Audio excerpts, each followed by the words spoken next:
సంతోషంగా ఉంటుందో కదండి. మనం కట్టిన ముడుపు ఆ కోరిక తీరిపోయి స్వామివారికి ఇట్లా నైవేద్యం పెడుతుంటే ఇన్ని సంవత్సరాలు వెయిట్ చేసింది దీని గురించేనండి. నేను చాలా సంతోషంగా అనిపిస్తుంది.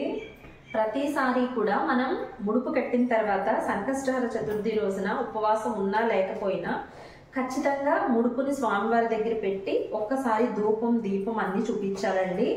తర్వాత పూజ అయిన తర్వాత మళ్ళీ ఏమి తగలని ప్లేస్లో మనం పెట్టేయాలి. చూడండి, నేను చాలా సింపుల్గా కట్టేసాను. ఆ రోజు నా మనసు ఎందుకో చాలా బాధగా అనిపించి స్వామివారికి ముడుపు కట్టాలని. ఇంకోండి 21 రూపాయి, అలాగే వక్కలు, పసుపు కుంకుమ అక్షంతలు, ఇంకేం వేయలేదు. ఎందుకంటే మనం ఏమన్నా వేసినా పురుగు పట్టేస్తుంది. అస్సలు పురుగు పట్టలేదు. చూడండి 2.5 years అవుతుంది. ఒకసారి దగ్గరికి పెడతాను నేను. అస్సలు పురుగు పట్టలేదండి. చాలా సంతోషంగా అనిపిస్తుంది. అంటే నేను ఎప్పుడు చెప్తా ఉంటాను కదండి, మనం పెద్ద పెద్ద నియమాలన్నాయి పెట్టుకోవచ్చు. అంటే కొన్ని పూజలకి కొన్ని వ్రతాలకి నియమాలన్నాయి ఉంటాయి.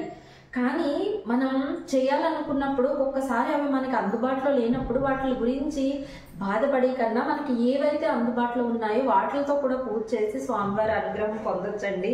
నాకైతే చాలా సంతోషంగా ఉంది. అసలు ఏమాత్రం ఇంకోండి రూపాయి కాయిన్ 21 రూపాయి కట్టి 2 వక్కలు వేసి జస్ట్ పసుపు కుంకుమ వేసాను.